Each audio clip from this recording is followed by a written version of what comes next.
When you hear Thomas whistle, turn the page.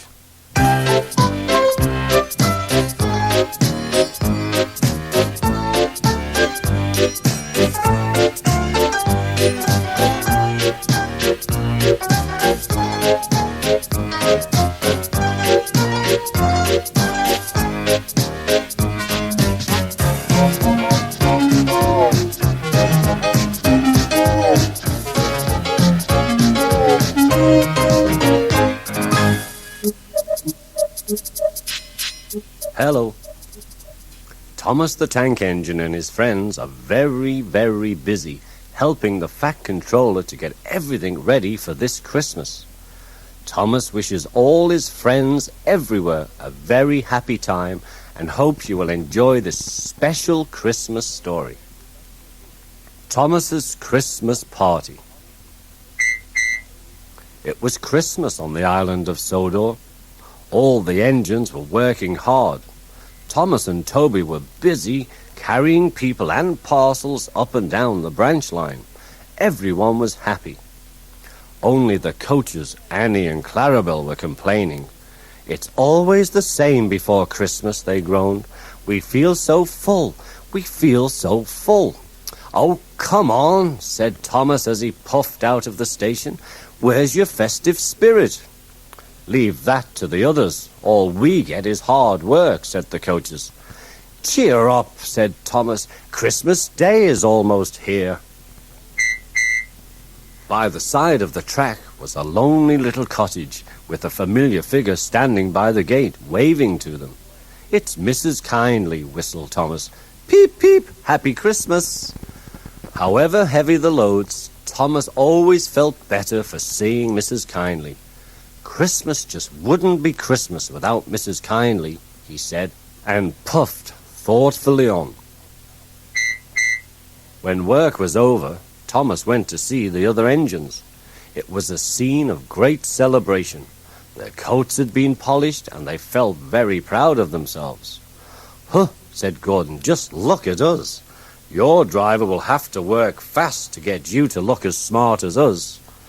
"Never mind that," replied Thomas. "I've something important to say. Do you realize it's a whole year since Mrs. Kindly saved us from a nasty accident? Remember when she was ill in bed and—" "Yes, of course," interrupted Edward. "You told us how she waved her red dressing gown out of her window to warn you about a landslide on the line ahead. And you and Toby gave her presents," Percy joined in.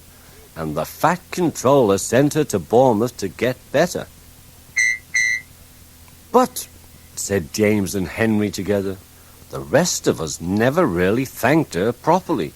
"Exactly," said Thomas triumphantly.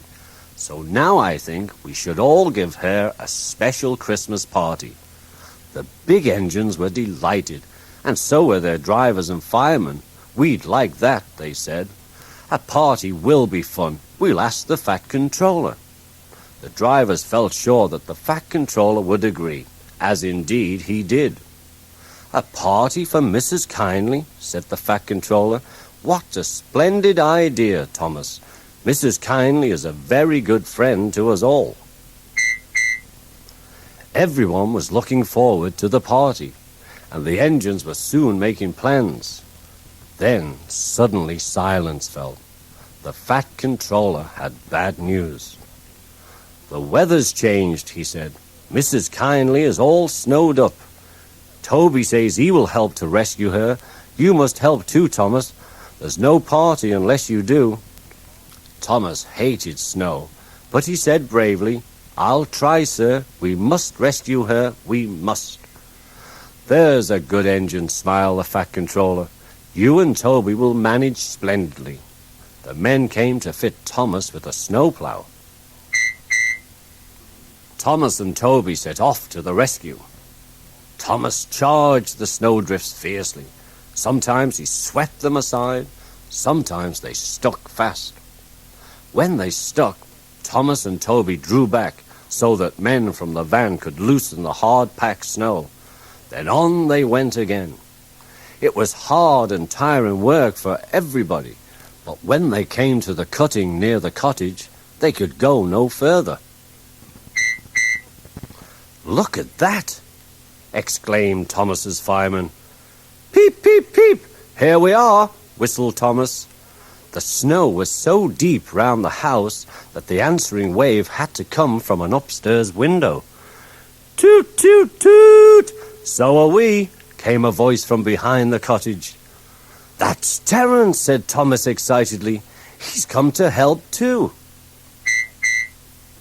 Sure enough, Terence had a snowplow and was working hard to clear a path to the railway line and safety. At long last the rescue was complete. Percy arrived to take the tired workmen home. Terence said goodbye to Mrs. Kindly and promised to take care of her cottage as he watched them all set off.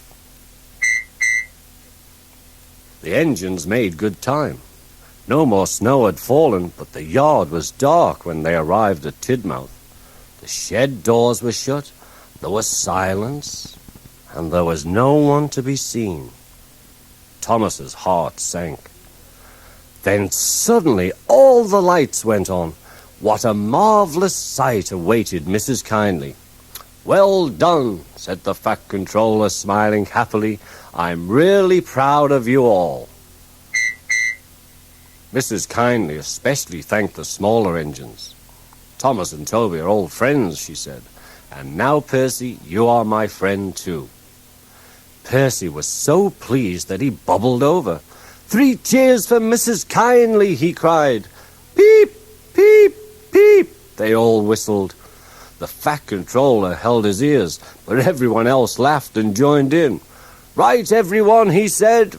1, 2, 3. Happy Christmas, Mrs. Kindly." All the engines whistled and everyone began to sing. "We wish you a Merry Christmas. We wish you a Merry Christmas. We wish you a Merry Christmas and a Happy New Year." Thomas the Tank Engine and his friends thought it was the best Christmas ever, and Mrs. Kindly could think of nowhere she would rather live than here with them on the island of Sodor.